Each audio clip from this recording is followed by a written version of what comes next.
You're listening to Shibuya Cross FM.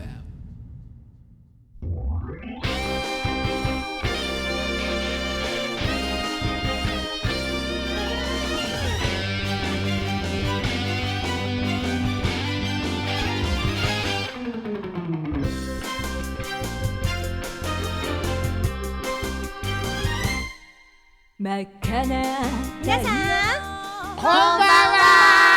はい、この時間から愛媛記載の昭和アラモードをお送りいたします。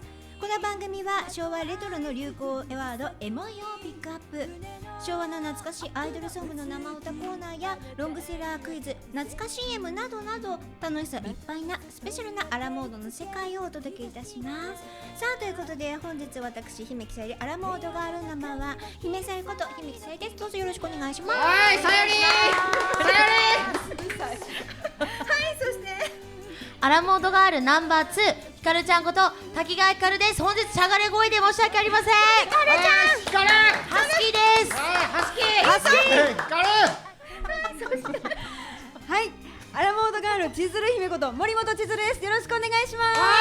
千鶴ちゃん森本千鶴姫そしてアラモードボーイやえちことやえうたです。よろしくお願いいたします。はい、元気いっぱいで今日最後まで持つのかちょっと心配でございます確かに本当に顔真っ赤にして言ってるので頑張ってくれてますよ、はい、よろしくです。さあ、今夜も元気にこの4人でお届けしていきます。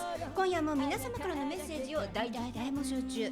今夜のメッセージテーマは会いたい歴史上の人物、あなたのメッセージの答えをぜひ教えてください。もちろん質問や応援メッセージもお待ちしております。はい、宛先はinfo@ 渋谷クロス M.jp まで。そして皆様にお知らせがあります。はい、今回も何森本森本千鶴姫はい今回も送ってくださったメッセージから1名様に今週の昭和ラ賞として昭和ラオリジナルステッカー&サイン入りチェキをプレゼント。さらに今週もファイトダーを CD のプレゼントいたします。ぜひ郵便番号、住所、名前を書いてたくさんのメッセージをお待ちしております。はい、ありがとうございます。さあ、ということで今日はですね、東京が夕方から急に雨が風がちょっとひどくなりまして、最近多くないですか？多いですよね。多いですか？多いですねって言っちゃったけどなんかいい天気が結構多いイメージだから。なんかね、天気がね、なんか変わったりしてません？結構暑かったり寒かったりってことですか？そうなるほどなるほど。なんやろう、心模様というか、女心の感じだね。女心、情緒不安定な感じ情緒不安定な感じね。結構渋谷もね今結構降っててね、こうサテライトスタジオにもね来てくださってる方本当ありがとうございます。ね、だから外見てらっしゃる方、私たちがちょっと心配になってしまうぐらいちょっとね風が気になってしまうんですけど、そうですね。携帯やパソコンで見てらっしゃる方はどうぞゆっくりと最後までお付き合いいただければと思います。はい、さあ今日のメッセージテーマはね、まあ歴史的なものなんですけれども、結構メッセージが来ているので、もうどんどんと読んでいっちゃいましょうか。はい、さあまず一番最初に読みたいという人は、はい、いいよいいよ、そのよくいいよ。はい。ラジオネームにゃんちゃんさんからいただきました。いつもありがとうございます。メッセージテーマの会いたい歴史上人物と聞いて、戦国時代が好きなにゃんは郷土が生んだ英雄織田豊臣徳川を思い浮かべました。でもそれを上回る人がいました。森本大丈夫か？千鶴姫それは坂本龍馬さんです。確かに。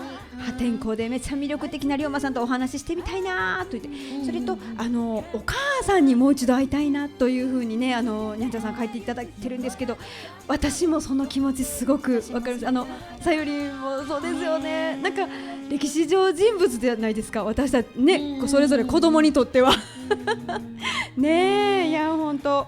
あと素敵なお話を公的な電波に載せていいのかわからないよって書いてくださってるんですが、めっちゃいいことなので言わせてください。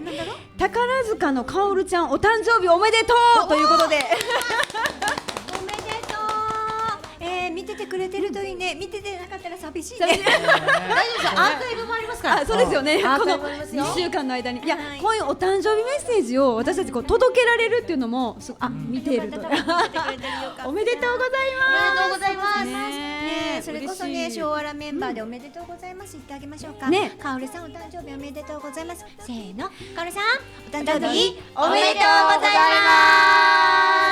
うわー、なんか嬉しい。いい番組だ。はい、はい、ということでね、メッセージもまだまだいっぱい来ていますが、ぜひ皆様のメッセージを読みたいので書いてくださいね。それではこの曲からスタートしましょうか。姫木さゆりの曲で真夏のベール、どうぞ。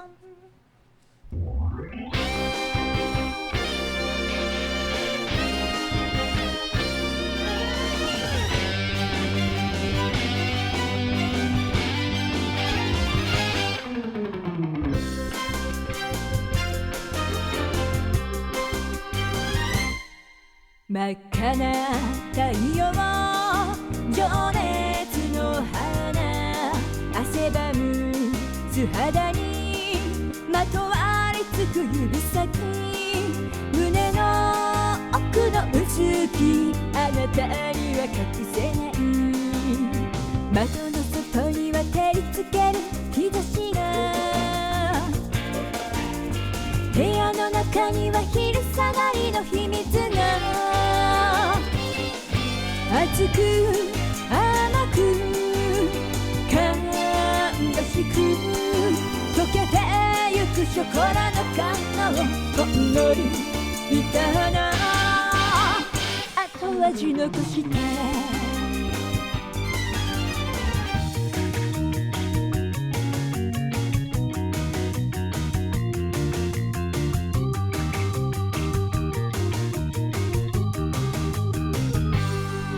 涙の太陽、サザンウィンの絡まる吐息に乱されてく感情、溢れ出した心、あなただけ感じたい、窓の外には夏色のきらめき、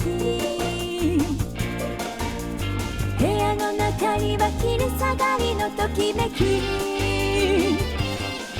熱く強く苦しく、今だけは一つになりたい、夕闇迫れば帰ってゆくから、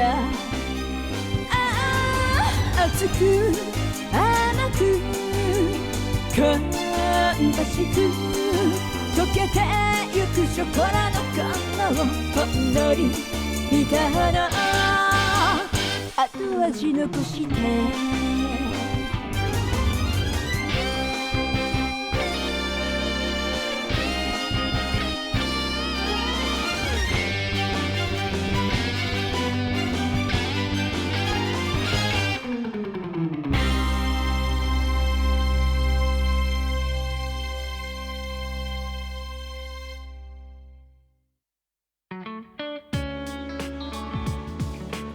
ただいまお届けいたしました曲は姫木さゆりで真夏のベールでした。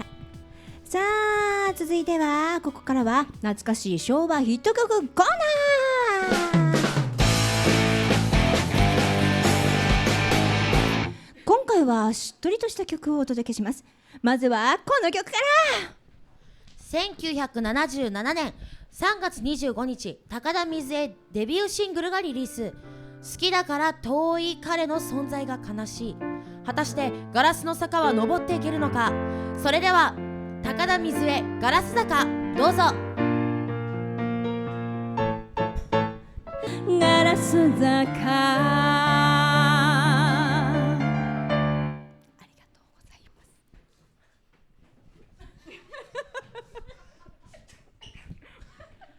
ですね、1983年11月5日、アンリ14枚目のシングルがリリースされたんですって。そうね、友達に大好きな彼を紹介しなければいけないということで、爽やかなメロディーに思いっきり悲しさを託します。それではアンリ、悲しみが止まらない、どうぞ。止ま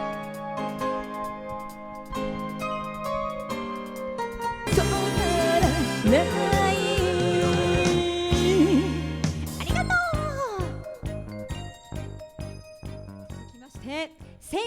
1983年10月28日、松田聖子15枚目のシングルがリリース。松田聖子初の失恋ソング、愛してたって言わないで、別れが来るのは分かっていても。それでは松田聖子、瞳はダイヤモンド、どうぞ。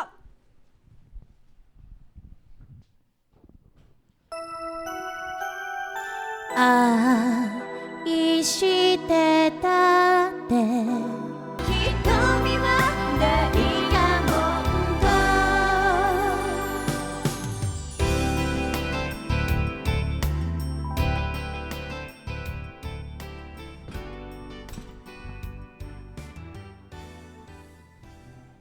ございました。ありがとうございました。なんか急遽ね、はいやえちがピアノでコラボしてくれたりとか、すごくなんか素敵なね時間でした。ありがとうございます。ね、千鶴姫もなんかコーラスをやってくれて、マイクでね拾えてなかったのがちょっと残念だったんだけど。聞こえてました。すごい綺麗だった。お邪魔虫。すごい素敵でした。皆さんもねきっと初めて聞いた方もいらっしゃるし、この曲いいんだよねっていう方もいらっしゃると思います。どんどん昭和ね素敵な曲ばっかりなので、ぜひぜひ好きになってください。はい、ありがとうございます。さあということで、今日のねメッセージテーマなんですけれども、メッセージテーマ何でしたっけ？あれ？歴史上の会いたい人物。そう会いたい人物なんですけれども、そう人物ね。小学校みたいな感じ。先生がなんだっけみたいな。教科書何ページからだっけ？さっきの曲に浸ってたやろ。ええ曲やなと思いながら。瞳はダイヤモンドになってましたもんね。そうなんかね。いいピアノやったけど。そう浸りたくなるぐらいいやいや本当にでした。すごいジーンと。そう。まだ終わりたくないって。さっきの最初のテンションどうしたんだよ。どこに落ちどこ行ったんだよ。ちょっとね。すごいやる気満々な感じ。そうそう騒いでた感じ。ちょっとね引いちゃうとね。聞いちゃうとね、引いちゃうと逆に引いちゃう。分かった分かったよ。で、メッセージをちょっと読んでいきたいと思います。はいじゃあやえち元気に言ってみよう。はい、ラジオネームお母さん。おもうキラキラ。ほんとお母さん。誰に言ってるのか。さゆり、ひかるちゃん、しずるさん、やいちさん、スタッフの皆さん、こんばんは。こんばんは。今日のメッセージテーマ、会いたい歴史上人物ですが、私は武田信玄と勝頼親子に会いたいです。母の田舎が山梨で、そっか。武田家終焉の地であったことから、夏休みの自由研究はいつも関係のある神社やお寺に行って、武田家の歴史を調べるのが好きだったので、実際にどんな親子だったのかって見たかったなって思います。さゆりんははい。織田信長好きなんですか？そうです大好きです。ライバルになっちゃうかもって。確かにそうですね。戦いますからね。今日は雨風すごいので皆さん帰りは本当に気をつけて帰ってくださいねということで。ありがとう。お母さんはね最後の最後まで細やかな。お母さんですよね。こんな年になってもお母さんって言うんやろね。言わないでしょ？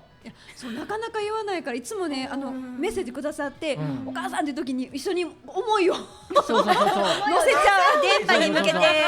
うんお母さんでした。私ママでした。私おかんですね。おかおかん。おかんおとん。おかんおとんです。何でした？名前でした？名前信子。信子。信子っていう。東京で頑張ってるよ。ねえ、まあ本当にはいやっぱりね、両親はどっちにしたって自分にとっては大切な人なので、はいぜひ皆さん大切にしましょう。はい、ということでここで一曲お届けしていきましょうか。はい、ここで私たちの曲をかけさせていただきます。コールイットシングスで風船、どうぞ。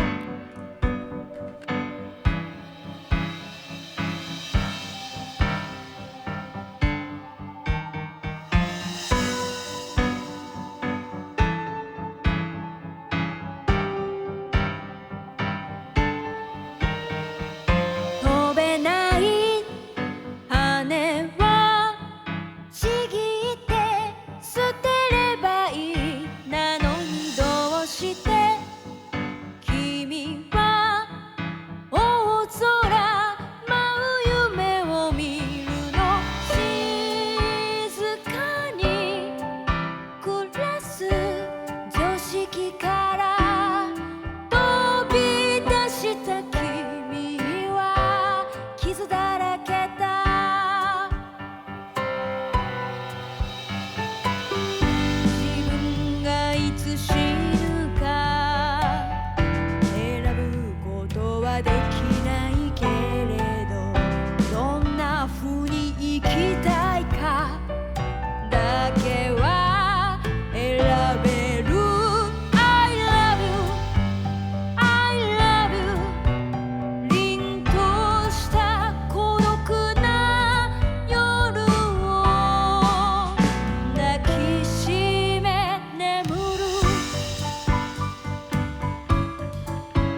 コールドシングスで風船をお届けいたしました。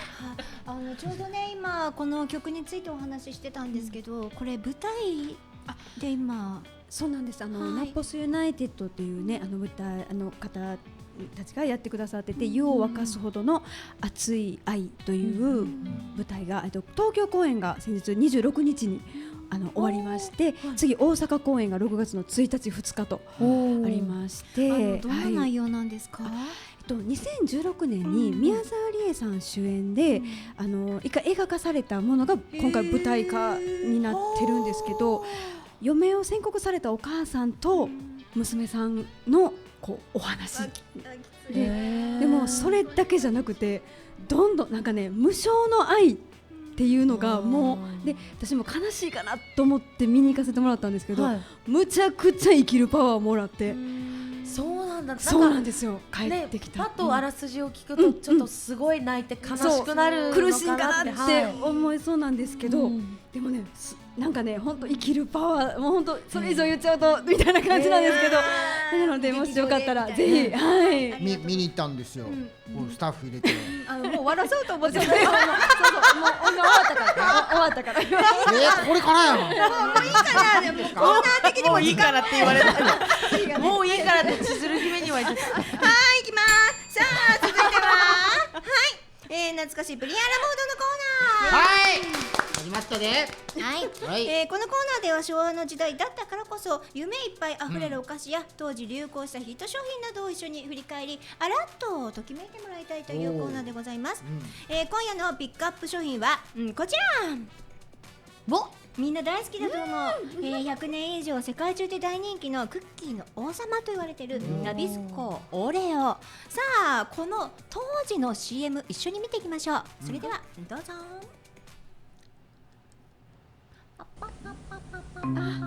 みんな知ってる？ナビスコからすごいクッキーが出たの。オレオって言うんだ。世界で一番売れてるクッキーなんですって。アメリカのココアがたくさん入ったクッキーとバニラクリームがよくあってとっても美味しいの。ギネスブックにも載ったんですって。この美味しさ世界記録。オレオナビスコから今テレホンカードプレゼント中。こちらが当時の流れていた国民的美少女と言われている後藤久美子さんが採用されましたオレオ。はい、さあそれ今見ましたよね。見ましたよね。で皆さんのオレオってどんなイメージですか？どんな？私ねなんか CM でクッキーを半分パコって割ってそのクリームをディップして食べるとか、あと牛乳につけて食べる、あれが楽しくてちょっと憧れのクッキーっていう感じかな。今いいとこちょっとヒントになっちゃったかな。じゃあここで行ってみようか。クイズいきたいと思います。皆さんいいですか？はい、それではアラモードクイズその1。オレオの名前由来に関して結構いっぱいあるんですけれども、次のうちあるのはどっちでしょうか？ A ギリシャ語で美しい素敵ななどを意味するオレオが語源、もしくは B のフランス語でオレとはミルク、もちろんオレオと牛乳で食べてほしいため。さあそれではシンキングタイム、どうぞ。はい、さっきもねありましたけれども、こちらのオレオこのクッキーはアメリカ合衆国で最も売られているクッキーとなっており、牛乳に浸して食べたりクッキーを2枚に分離してクリームを舐めてからクッキーを食べる食べ方というのがよく知られていますよね。日本では山崎ナビスコが1971年にナビーという商品を発売し、1987年にオレオとして発売を開始したそうなんです。さあそれではいいかな。3、2、1オープン。じゃじゃじゃん。はい、それでは一人一人いっていただきましょうか。はい、ちーちゃんは？はい、私はちょっとギリシャっていうのにちょっとでもアメリカが、ちょっとわかんないですけど、ちょっとこっちで会ってほしいなって、すみません、ちょっと気持ちが入っちゃった。はい、そして B はい、名前言ってください。オレオ。ヤエッチです。オレオっていう B ですとかね。ヤエッチは B です。はい、滝川も B です。はい、そして外にいらっしゃる方も B、 そしてスタジオは A と言ってね、絵も描いてくれてます。はい、それでは答えはこちら。何さっきいいヒントやってたじゃない。ちょっと騙された。騙されたよね。騙されたね。騙されたね。でも実際ね、本当に A なんですよ。書いてあるのは。牛乳のオレとは感じる。あれでもどっちもフランス語。でフランス語でもともとこのオレオは黄金の包装紙だったそうなんですよ。黄色っていうこともあってオラっていうのもあるんですけど、でも実際ね、皆さんちょっと今勉強になりましたよね。大人の世界はこういう世界です。本当いろんな映画出てたね。はい、ということでちーちゃんとあとスタッフの方、後でこちらの小さいんですけども、オレオビッツサンドこちらの方差し上げます。おめでとうございます。はい、で今日ですね3つあるんですけれども、一番ねこれを当たった方は今日ねちょっとね、まずこのオレオの通常ビスケットサイズで、そしてオレオのこちら付箋可愛くない？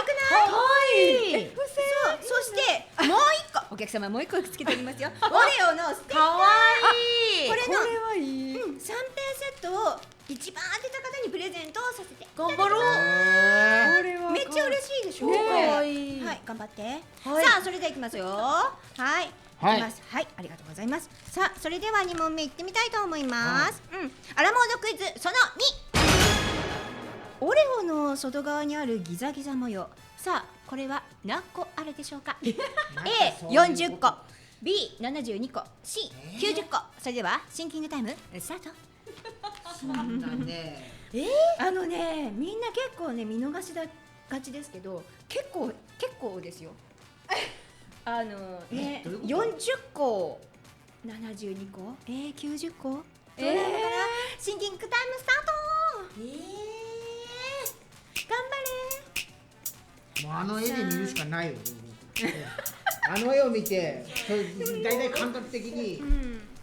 どれになるかな、どれになるかな。40はないと思いますよ。どうかな。40少ないですよね。絶対少ないわ。頑張れ、まずちいちゃん。いやー、72か90じゃないかな。まあね、これね、こう私がこう例えばかざしてても多分数えられないと思うので、この時間じゃね。はい、いきますよ。さあ、スタッフの方も一生懸命ね頑張って数えてるのかな、大丈夫かな。さあ、それではいきたいと思います。5、4、3、2、1、オープン。はい、まずちちゃん。はい、森本は B の72個。72個きた。はい、そしてやいちは。はい、やいちは C の90個。あるかそんなに。はい。さあ、そして滝川も C の90個。90。外の方もね C が多いな。スタジオの方も C。知るかそんなの。社長答えてくださいよ。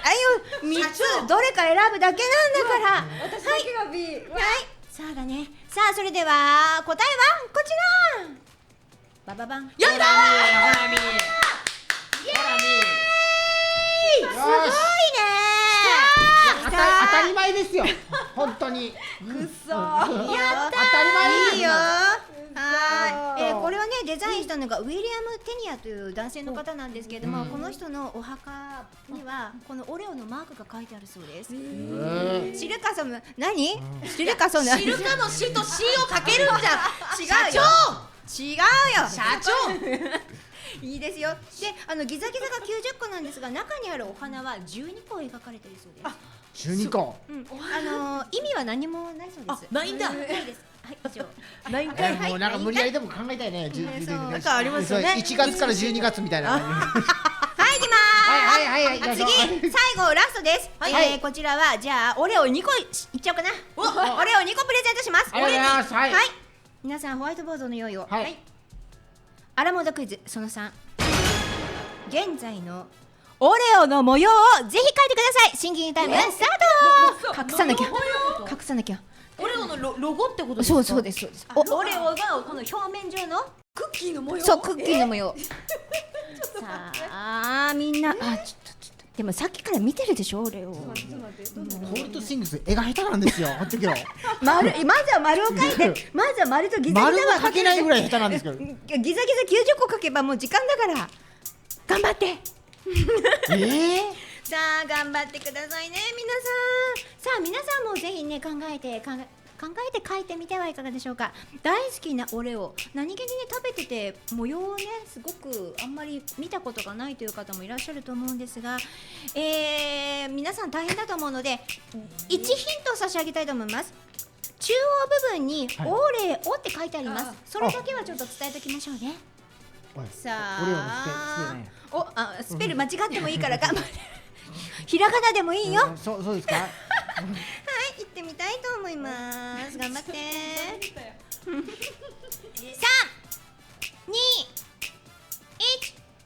オープン。笑いが止まらない。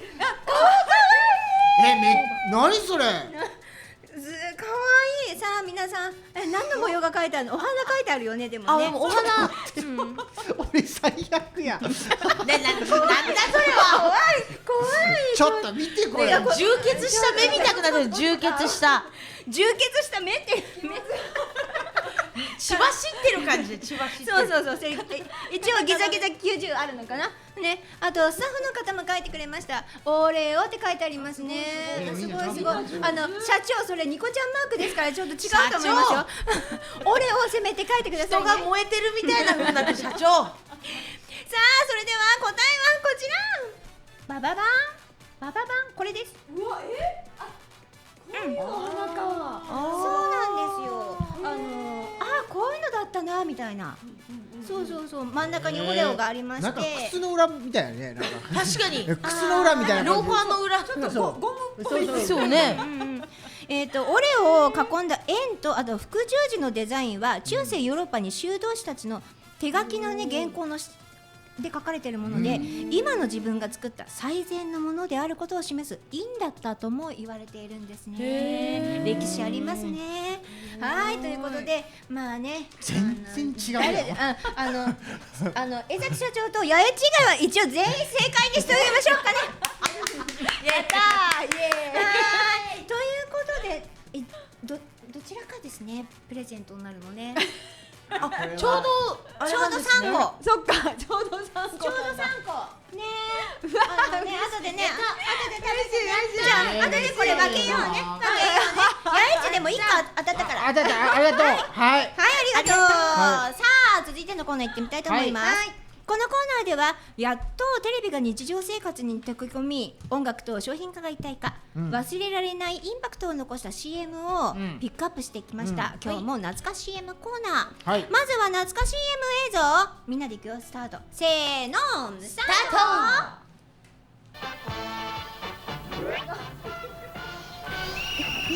格言に曰くゴルフとはそれを行う人間の性格がむき出しになるスポーツである。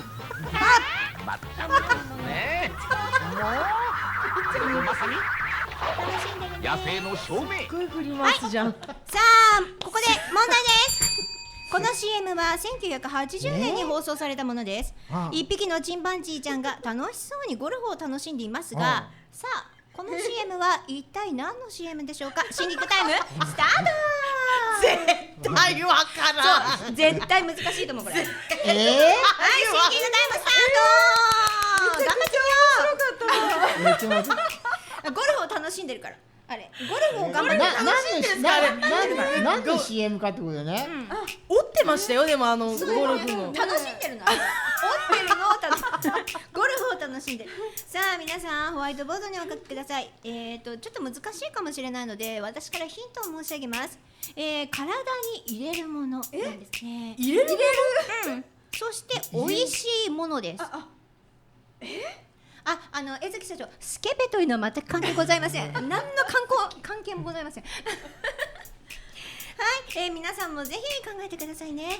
チンパンジーちゃんさあ体に入れるのそこに反応したのね。わかりました。ちょっ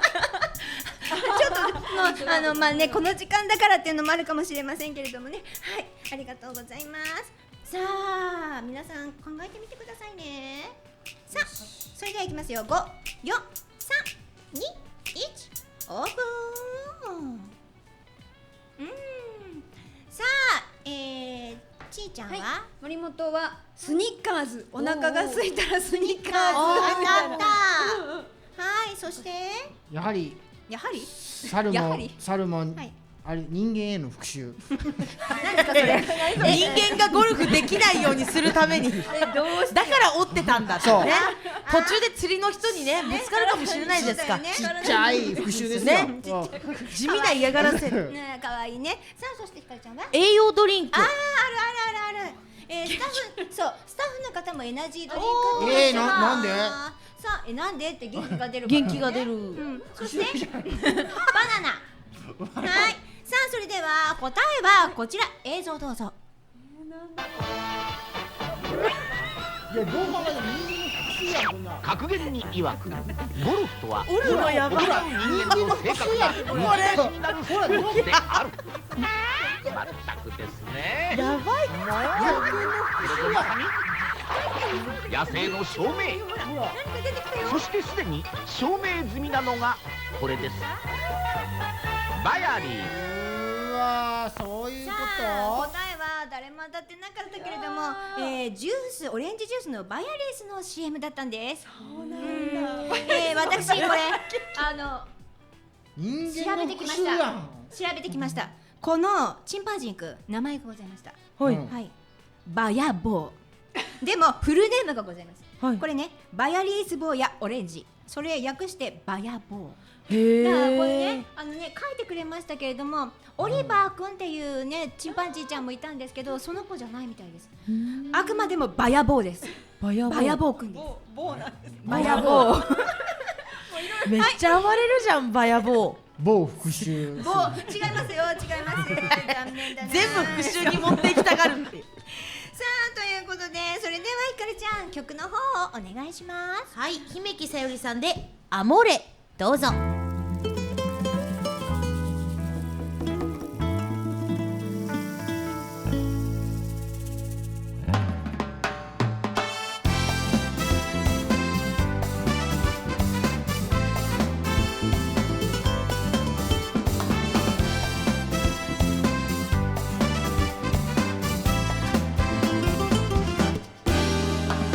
都会に埋もれた幾千の夢を夜空に浮かべて、真空のワインを許し、一人会えない寂しさが変わる。真夜中タクシー止まる音、あなたの姿を探してラテンの曲を聴いてると、胸が騒ぎあなたが薄れてしまう。でもアモーレアモーレアモーレ、私の中の大事な人よ。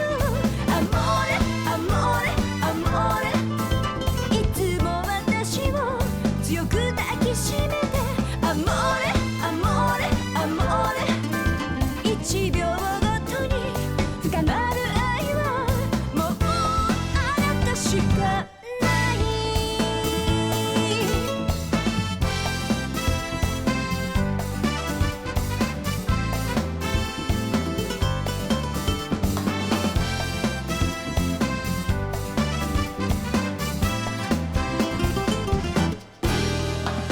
月夜の明かりに照らされたあなたの腕に抱かれたい。真っ赤なバラの花びらが風に揺られ舞い踊る熱帯夜。あなたの熱い口づけに自由は消えてしまうけど、二人で見つめ合えるなら、永遠の愛より美しいものはない。アモーレアモーレアモーレ、めくり会えたの私の人よ。アモーレアモーレアモーレ、熱く燃えゆる瞳の僕に。アモーレアモーレアモーレ、